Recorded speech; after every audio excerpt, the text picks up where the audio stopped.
जब भी प्रेम की मिसाल दी जाती है तो श्री कृष्ण राधा के प्रेम का नाम सबसे ऊपर लिया जाता है। राधा श्री कृष्ण के प्रेम को जीवात्मा और परमात्मा का मिलन कहा जाता है। सदियों से पीढ़ी दर पीढ़ियां राधा कृष्ण की प्रेम कहानी पढ़ती चली आ रही हैं, लेकिन जब भी हम राधा श्री कृष्ण की प्रेम कहानी सुनते हैं तो मन में यही सवाल आता है कि श्री कृष्ण ने राधा से विवाह क्यों नहीं किया। इसके पीछे कई तरह की व्याख्याएं दी जाती हैं। हिंदू धर्म में बहुत सारे देवी और देवताओं को पूजा जाता है। श्री कृष्ण और देवी राधा को भी हिंदू धर्म में विशेष स्थान प्राप्त है। ऐसा कहा जाता है कि श्री कृष्ण भगवान विष्णु का अवतार थे, वहीं देवी राधा लक्ष्मी जी का स्वरूप थी। राधा और कृष्ण के अलौकिक प्रेम से जुड़ी कई कहानियां प्रचलित हैं। इन दोनों की प्रेम गाथा पर कई फिल्में और टीवी सीरियल गढ़े गए। इन सभी में जहां एक तरफ राधा और कृष्ण की प्रेम लीलाओं को दिखाया गया, वहीं दूसरी तरफ राधा और कृष्ण के बिछड़ने को भी नजरअंदाज नहीं किया गया। आजकल टीवी में एक और सीरियल प्रसारित हो रहा है, नाम है राधा कृष्ण। श्री कृष्ण और राधा की अनोखी प्रेम कहानी पर बने इस सीरियल को लोग काफी पसंद कर रहे हैं। अब तक इस सीरियल में राधा और कृष्ण की प्रेम लीलाएं दिखाई गई हैं। यहां तक कि दोनों के विवाह की बातें भी हुई और तैयारियां भी।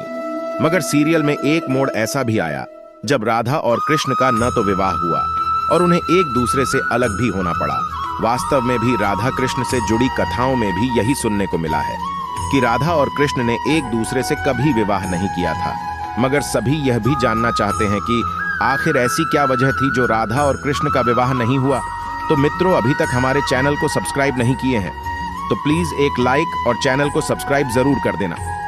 भगवान श्री कृष्ण जब राधा को इतना चाहते थे और राधा भी जब भगवान श्री कृष्ण से बहुत प्रेम करती थी, तो क्यों नहीं किया श्री कृष्ण ने राधा रानी से विवाह?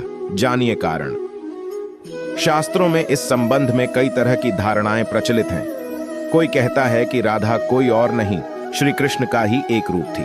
विद्वान कहते हैं कि स्कंद पुराण में श्री कृष्ण को आत्माराम कहा गया है, अर्थात जो अपनी आत्मा में ही रमण करते हुए आनंदित रहता है, उसे किसी अन्य की आवश्यकता नहीं है आनंद के लिए। उनकी आत्मा तो राधा ही है।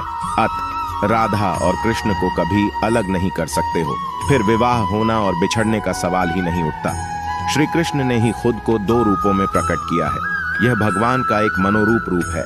पुराणों में उनके इस रूप को रहस्य, आध्यात्म और दर्शन से जोड़कर देखा गया। ब्रह्म वैवर्त पुराण की एक पौराणिक कथा के अनुसार श्री कृष्ण के साथ राधा गोलोक में रहती थीं। एक बार उनकी अनुपस्थिति में श्री कृष्ण अपनी दूसरी पत्नी विरजा के साथ घूम रहे थे। तभी राधा आ गईं। वे विरजा पर नाराज होकर वहां से चली गईं। श्री कृष्ण के सेवक और मित्र श्रीदामा को राधा का यह व्यवहार ठीक नहीं लगा और वे राधा को भला बुरा कहने लगे। राधा ने क्रोधित होकर श्रीदामा को अगले जन्म में शंखचूड़ नामक राक्षस बनने का श्राप दे दिया। इस पर श्रीदामा ने भी उनको पृथ्वी लोक पर मनुष्य रूप में जन्म लेकर 100 वर्ष तक कृष्ण विछोह का श्राप दे दिया। राधा को जब श्राप मिला था तब श्री कृष्ण ने उनसे कहा था कि तुम्हारा मनुष्य रूप में जन्म तो होगा, लेकिन तुम सदैव मेरे पास रहोगी। यही कारण था कि राधा और श्री कृष्ण का बचपन में विछोह हो गया था। रामचरितमानस के बालकांड के अनुसार एक बार विष्णु जी ने नारद जी के साथ छल किया था। उन्हें खुद का स्वरूप देने के बजाय वानर का स्वरूप दे दिया था। इस कारण वे लक्ष्मी जी के स्वयंवर में हंसी का पात्र बन गए और उनके मन में लक्ष्मी जी से विवाह करने की अभिलाषा दबी की दबी ही रह गई थी। नारद जी को जब इस छल का पता चला तो वे क्रोधित होकर वैकुंठ पहुंचे और भगवान को बहुत भला बुरा कहा और उन्हें पत्नी का वियोग सहना होगा यह श्राप दिया। नारद जी के इस श्राप की वजह से रामावतार में भगवान रामचंद्र जी को सीता का वियोग सहना पड़ा था और कृष्णावतार में देवी राधा का। अन्य पौराणिक कथाओं के अनुसार राधा श्री कृष्ण से 5 वर्ष बड़ी थी। राधा ने श्री कृष्ण को पहली बार जब देखा था, जबकि उनकी मां यशोदा ने उन्हें ओखल से बांध दिया था। कुछ लोग कहते हैं कि वह पहली बार गोकुल अपने पिता वृषभानु जी के साथ आई थी, तब श्री कृष्ण को पहली बार देखा था। और कुछ विद्वानों के अनुसार संकेत तीर्थ पर पहली बार दोनों की मुलाकात हुई थी। जो भी हो, लेकिन जब राधा ने कृष्ण को देखा तो वह उनके प्रेम में पागल जैसी हो गई थी और कृष्ण भी उन्हें देखकर भावरे हो गए थे। दोनों में प्रेम हो गया था। राधा श्री कृष्ण की मुरली सुनकर बावरी होकर नाचने लगती थी और वह उनसे मिलने के लिए बाहर निकल जाती थी। जब गांव में कृष्ण और राधा के प्रेम की चर्चा चल पड़ी तो राधा के समाज के लोगों ने उसका घर से बाहर निकलना बंद करवा दिया। उधर एक दिन श्री कृष्ण ने माता यशोदा से कहा कि माता, मैं राधा से विवाह करना चाहता हूं। ये सुनकर यशोदा मैया ने कहा कि राधा तुम्हारे लिए ठीक लड़की नहीं है। पहला तो यह कि वह तुमसे 5 साल बड़ी है, और दूसरा यह कि उसकी मंगनी यशोदे के भाई रायण पहले से ही किसी और से हो चुकी है, और वह कंस की सेना में है जो अभी युद्ध लड़ने गया है। जब आएगा तो राधा का उससे विवाह हो जाएगा, इसलिए उससे तुम्हारा विवाह नहीं हो सकता। हम तुम्हारे लिए दूसरी दुल्हन ढूंढेंगे। लेकिन कृष्ण जिद करने लगे। तब यशोदा ने नंद से कहा। कृष्ण ने नंद की बात भी नहीं मानी। तब नंदा बाप कृष्ण को गर्ग ऋषि के पास ले गए। गर्ग ऋषि ने कृष्ण को समझाया कि तुम्हारा जन्म किसी खास लक्ष्य के लिए हुआ है। इसकी भविष्यवाणी हो चुकी है कि तुम तारणहार हो। इस संसार में तुम धर्म की स्थापना करोगे। तुम्हें इस ग्वालन से विवाह नहीं करना चाहिए। तुम्हारा एक खास लक्ष्य है। तब श्री कृष्ण कहते हैं कि मुझे नहीं बनना तारणहार। मैं तो अपने गायों ग्वालनों और इन नदी पहाड़ों के बीच ही रहकर प्रसन्न और आनंदित हूं। और यदि मुझे धर्म की स्थापना करनी है तो क्या मैं इस अधर्म के साथ शुरुआत करूं कि जो मुझे चाहती है और जिसे मैं प्रेम करता हूं उसे छोड़ दूं? यह तो न्याय नहीं है।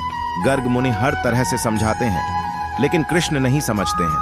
तब गर्ग मुनि उन्हें एकांत में यह रहस्य बता देते हैं कि तुम यशोदा और नंद के पुत्र नहीं, देवकी और वसुदेव के पुत्र हो, और तुम्हारे माता पिता को कंस ने कारागार में डाल रखा है। यह सुनकर श्री कृष्ण कुछ भी कहने की स्थिति में नहीं रहे, और फिर उन्होंने कहा, कृपया मेरे बारे में और कुछ बताइए। तब गर्ग मुनि ने कहा कि नारद ने तुम्हें पहचान लिया है और तुमने अपने सभी गुणों को प्रकट कर दिया है। तुम्हारे जो लक्षण इस ओर संकेत करते हैं कि तुम ही वह महापुरुष हो जिसके बारे में ऋषि मुनि चर्चा करते हुए आ रहे हैं। यह सुनकर श्री कृष्ण चुपचाप उठे और गोवर्धन पर्वत की सबसे ऊंची चोटी पर जाकर अकेले आकाश को देखने लगे। बस वे वहीं दिन भर रहे और सूर्यास्त के समय ज्ञान को उपलब्ध हो गए। वहीं से उनकी दशा और दिशा बदल गई। तो मित्रों, आशा करता हूं आपको यह कहानी पसंद आई होगी। तो प्लीज एक लाइक और चैनल को सब्सक्राइब जरूर कर देना। धन्यवाद मित्रों, आपका दिन शुभ हो।